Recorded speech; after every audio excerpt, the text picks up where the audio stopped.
Hey guys, welcome to Ask Jesse. I need a name for this show. I don't know if it's going to be Ask Jesse, so if you guys have any suggestions, comment down below. It's going to be about photography. It's going to be a little bit about video. If you have a good name, perhaps some kind of funny pun or some rhyming thing that I haven't thought of yet, please comment down below. I'd love to hear them. Today's episode is going to be all about what camera and what equipment to buy. It's a great time of year to be doing that. Thinking of buying a camera for yourself or perhaps a loved one. I'm going to cover a few of the more popular options. If you are looking for a gift for someone this year, and you're really looking to splurge, I'd consider getting them the Nikon DF. It is kind of a classic styled digital camera, and it looks really cool. I know I would like one. So I don't know if I would buy it if it was my first camera, but I'm sure anyone who is a photography nut who has Nikon lenses would absolutely love that camera. So check that one out.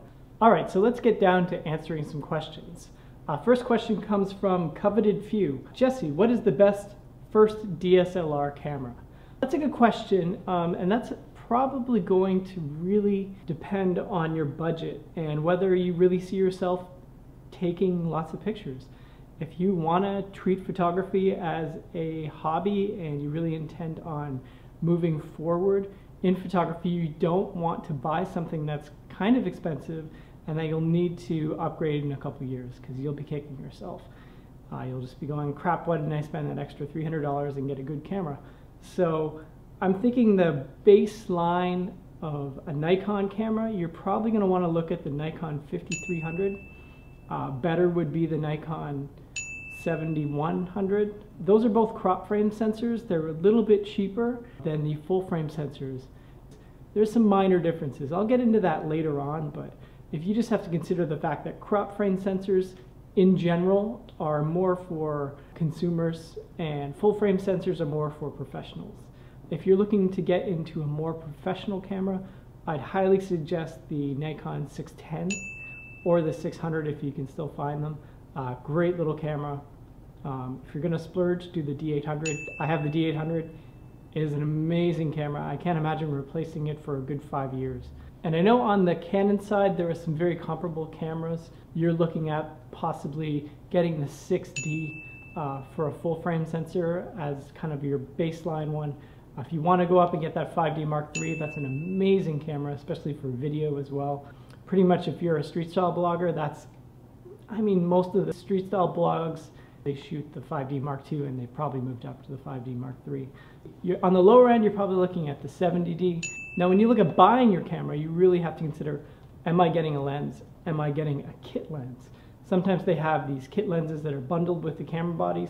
In general, I'd say stay away from those unless you're an absolute beginner. They're okay, those lenses are okay, but you're not going to want them long term. So I'd say budget for a camera body, a 50mm lens, 1.8 probably. You don't need to go for the 1.4. There's not a huge difference. Remember, you got to get some memory cards, and remember, you got to get an extra battery. Extra battery is crucial. You'll always be switching batteries, trust me. So yeah, I hope that helps. Next question from Lauren Bonetti. Jesse, what is the best fairly inexpensive camera for someone that is new to photography? Thanks. Now you don't really mention what kind of photography you want to do, so I'm going to throw it out there that maybe you want to look at some of the subcompacts or the mirrorless cameras. I'll make a list of some of the ones that are decent down below. You're probably looking at an Olympus 10, the Sony has a couple good ones. Those are fun little cameras if you're not going to be taking photography seriously as a job or as a serious hobby, but you want to get some good pictures of your family, your friends. Great little cameras. They also do video. If you want something a little bit smaller, you're looking at kind of like that compact camera range. I love the little Canons. I don't think that any company really touches Canon in the compact camera range. You're not going to go wrong. Those little Canons are amazing. Next question from Tassie Lee. Hey y'all, I'm familiar with point and shoot digital cameras. Any recommendations for DSLRs? If so, what's a great one for beginners? By the way, thank you guys for being so unique and real. Have a wonderful day. Thank you, I will. Once again, you have to really consider your budget. I wouldn't really stray out of the Nikon or Canon. Don't get a Sony. I know they make good cameras. You're really stuck on lenses if you move off-brand from Nikon and Canon, who have hundreds, if not thousands, of lenses for you to pick up. Especially used lenses. Nikon especially, you can go back 30, 40 years. I have one lens that's probably 45 years old, and it's awesome. Personally, I'd go for the Nikon. Look at your budget, go for that 5300, the 7100. Those are great cameras, and you will not go wrong with any of those. Next question is from Charlotte Smith. Hi Jesse, I'm a new fashion blogger and looking for a decent camera, but nothing too fancy and expensive. I want good quality photos for my blog, enough to show detail, etc. However, I've not enough money to splurge on a lovely camera, so what would you recommend? Love you guys, your channel is great and your videos are a chill out. Thank you very much. I am gonna have to answer again, find that sweet spot. You really have to find where your budget is. Now, because you specifically mentioned fashion blogs, there are a couple things you're going to want to consider. Most of the blogs that you like, those people are using a full frame sensor, so you're going to, I mean, that's a minimum investment. A lot of those blogs, not only are they using a more expensive camera, they're using the most expensive lenses. They're prime lenses, so you got a 50mm 1.4, a 85mm 1.8, 35mm 1.4s. Those are very expensive lenses. Some of those lenses are, I mean, you can buy a lower end DSLR for just one of those lenses, but that's what gives you that blurred out background. You see behind me how the background is not completely in focus. It's because I'm using a 50mm 1.4 and I can control the amount of focus behind me. That's really important for fashion blogs, for getting that kind of like crisp in focus, blurry background look. So if you're going to take your blog seriously, make an investment in a decent camera. There are some tricks to make a crop frame sensor look like this, but I mean, you really have to nail that like subject to camera distance, and you really have to have at the very least a 50mm 1.8 lens.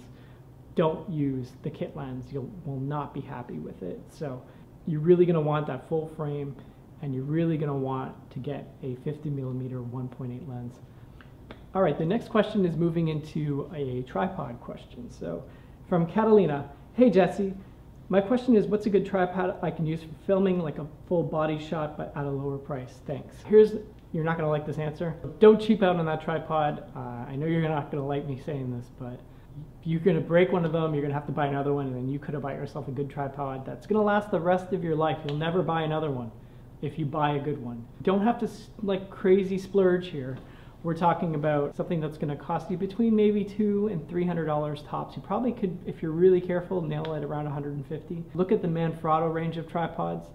Look for the 055 or the 190, I believe. Those are great tripods. They will last forever. You're going to also need a tripod head. Now, the kind of head you get is going to be dependent on what kind of photography you want to do.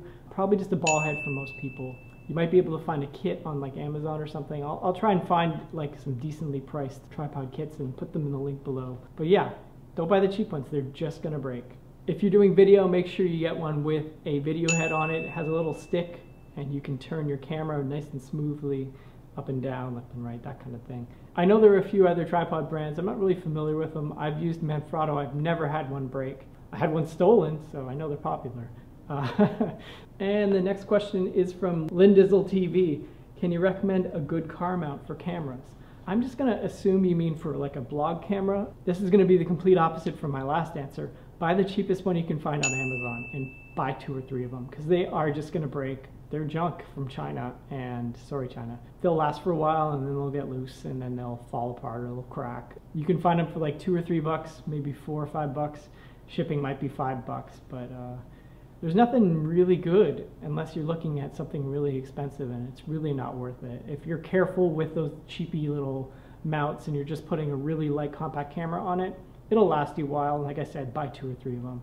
I'll put a link down below for the one that we have used in the past, but like I said, they're kind of junky. The only one that's actually really serious and kind of good, if you really wanted to invest in it, you can find the GoPro Hero, and if you do some like fidgeting and some whatever, you can put a real camera on that. You have to buy a couple extra parts, but the GoPro suction mount and the adjustments you can make to it, they're super solid and they're never gonna break. But I mean, you're looking at like $30, $35 maybe. Maybe look on eBay. That's a good thing about photography gear. There's always good stuff on eBay. So I hope that helps you out. And that's it for all the questions today. So thank you guys for watching. I hope to be doing a lot more of these videos in the future. Like I said, send your questions to annaleeandjessevlog@gmail.com with the subject Ask Jesse. I have a filter set up in Gmail that'll let me know right away that there's an urgent Ask Jesse question. I do have a bunch of episodes lined up with various topics, so if you have a question, I'm going to kind of try to group them into answering a few questions at a time. And I'll try to cover a lot of the basics of photography if you guys want to see it. Let me know if you like this idea. Obviously, if you're not subscribed to me and my wife's channel, subscribe now. We do like a lifestyle vlog, and my wife Annalee is an amazing hairstylist. She has some tutorials on our channel, but mainly we are a vlog channel, so check out our vlogs if you are coming here because you were searching for digital camera advice. Thanks for watching, guys, and I'll see you next time on Ask Jesse TV.